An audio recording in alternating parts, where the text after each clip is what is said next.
Hi guys, in this video, I'll show you how to format a USB drive on your MacBook.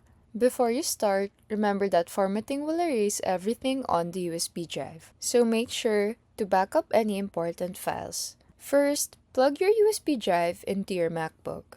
Wait a few seconds for it to appear. Now, open Spotlight Search by pressing Command and space. Type disk utility and open it. Inside disk utility, look at the sidebar on the left. Select your USB drive carefully. Make sure you choose the correct drive before continuing. Now click the Erase button near the top of the window. A new formatting window will appear. Enter a name for your USB drive if you want.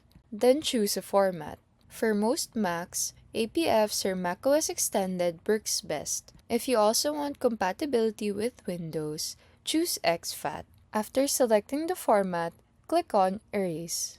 Wait for the formatting process to finish. Once it says the process is complete, click Done. Your USB drive is now formatted and ready to use. If the drive doesn't appear in disk utility, try reconnecting it or using a different USB port. And that's how to format a USB drive on your MacBook. If this video helped you, feel free to like and subscribe for more Mac tutorials.